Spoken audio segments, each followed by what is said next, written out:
Moon Knight and his allies are in a race against time, while Zodiac puts into motion his sinister plans, his endgame if you will, against the Fist of Khonshu, against Moon Knight. Moon Knight issue number 11 continues to deliver epic thrills and loads of action. From page 1 to the last, Moon Knight is punching bad guys left and right, and it's not just the action that delivers. What also gets a direct hit is what Jed MacKay has been doing so well, that being the character, the heart, the reason why we keep reading these stories. MacKay does a masterful job in showing Moon Knight as a hero, but he also shows the Fist of Khonshu as someone who is flawed, and at the end of the day, that's who Moon Knight represents. He's a superhero, but he's also a human being who has issues, yet those issues are nothing to be ashamed of, because at the end of the day, everyone is fucked. And let me tell you something, that's a fact of life. I just love the layer of care and the theme that MacKay has put together in the series. In some way, somehow, MacKay has made us, the reader, care about these cast of characters who are not particularly in the forefront of Marvel Comics, yet we care for them and understand them. People like Soldier, Reese, and hell, we even sympathize with an ex-Hydra assassin, Winford. And we're getting to that point where things can happen to these characters, and we'll care. Crap, we may even cry. And that's all because of great writing. When it comes to the book's art, it continues to kick ass. Again, I love the look of the nightlife that's happening all around Moon Knight's world. Basically, the power and the symbol that Moon Knight represents is drawn masterfully, and you feel this sense of awakenedness surrounding Moon Knight, almost like the moon is alive, and Alessandro Capaccio simply delivers the goods. But we also must applaud the colors from Rachelle Rosenberg. Holy crap, what she is able to do in this comic is dope. Everything feels rich, luminous, and the spiritual ghostly effect hits hard, especially since the book in the series, generally takes place during the night. Overall, if you are a Moon Knight fan, you should definitely be reading this month to month. And if chance you watched the show and you liked it, and you want to know where to start, Jed MacKay's Moon Knight is the place to go. Definitely a must read. Moon Knight issue number 11 gets a sexy 10 out of 10.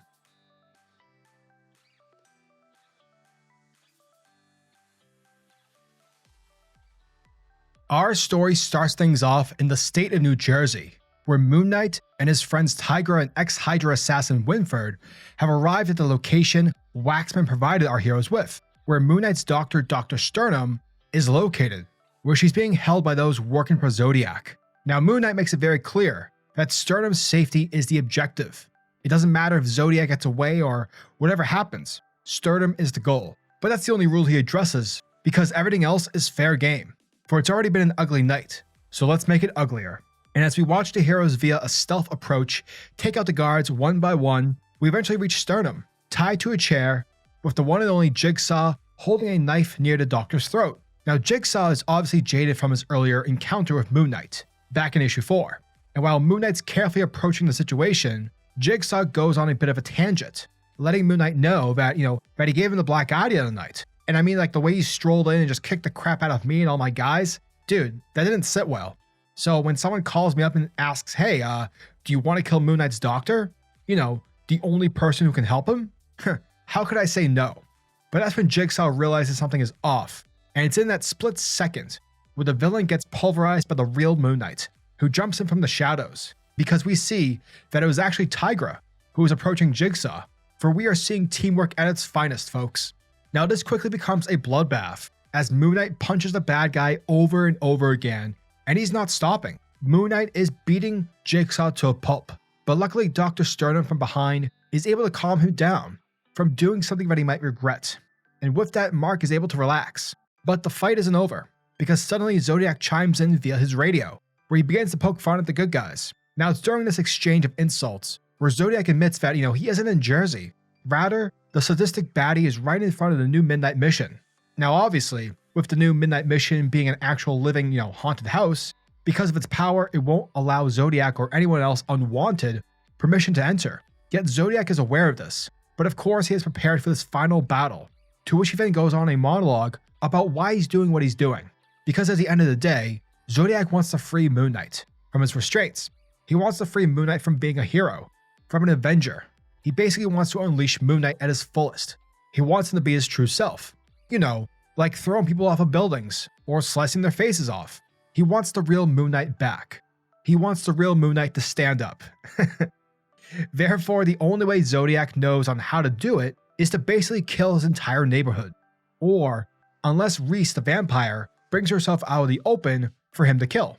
Either way, Moon Knight will change because of the result. It all just depends on, on who he chooses to sacrifice. Now, if that wasn't bad enough, we quickly learn that Zodiac won't be doing this alone, because what we come to find out that Zodiac used the money that he stole from Mark back in issue 4 to hire himself a mercenary army made of maniacs, whom he deems as the Zodiac cartel. But wait, what about Hunter's Moon? Where is he at? Well, the Fist of Khonshu was able to take out 3 of Zodiac's guys, but sadly he got overwhelmed and is now chained up, unable to protect the neighborhood from danger. So yeah, basically things are pretty fucked. And while Moon Knight is, able to get in contact with Reese and Soldier, warning Reese not to leave the Midnight Mission, Tigra is asking whether or not, Mark has a jetpack or a moon chopper lying around somewhere. To which he responds saying, "No, I don't, because I'd use it, duh." Therefore, seeing that there's no other way to get back to the Midnight Mission in time before Zodiac goes crazy, Moon Knight decides to play his ace in the hole, his last resort, that being Khonshu. Thus, Mark enters into a moment of prayer in order to communicate with the vengeful god, who is still trapped in Asgard from the events following of Age of Khonshu. Now, Khonshu is surprised to be speaking with Mark, considering the fact that, Mark hates him at the moment. But knowing that he's all out of options, Moon Knight needs his god to assist him in stopping Zodiac. And of course, in doing so, there will be a price to pay, because in the end, Khonshu is not one who simply volunteers. Now, once everything is said and done, pacts are being made and whatnot, Moon Knight tells his friends that the pathway will be open in minutes, and that it's going to be dangerous, and you can bet your bottom dollar that it's going to be weird. But before they head out, Tigra finally reveals that the reason why she's been staying with Mark is because she's been spying on him, on the orders of T'Challa. However, Moon Knight already knew, because let's face it, Black Panther is not the sort of guy to simply believe on someone because they promised him, or, making him see a doctor. Like, no, that's not how T'Challa does things. That's not how he thinks. And Moon Knight knows this. But the only reason why he didn't say anything to begin with was because he needed a friend. And with that, the pathway opens up. Meanwhile, at the Midnight Mission, Reese feels guilty that she's hiding. And knowing the fact that, she can save lives if she just gives herself up, she decides to follow her conscience and do just that. But just when Reese leaves to go outside, and just when Zodiac and his cartel are about to make their move, that's when the Fist of Khonshu appears. Thus, this is where Mr. Knight appears, and he is ready to kick some ass. And that, beautiful people, was the end of Moon Knight issue number 11. And thank you guys for checking out my video, as it truly means the world to me. And as always, I am your majestic sayer of words, Supercliff. And if you guys are new to the channel, then would you kindly and be a kind soul as to hit that like and subscribe button. And also hit that notification bell so that you'll never miss out on an upload, and so that you'll always be kept up to date with your favorite top tier comics happening in the comic book world. Now tell me, what are your thoughts and opinions on this issue? Are you guys hyped for issue number 12? Let me know down in the comment section below. And until the next video, peace.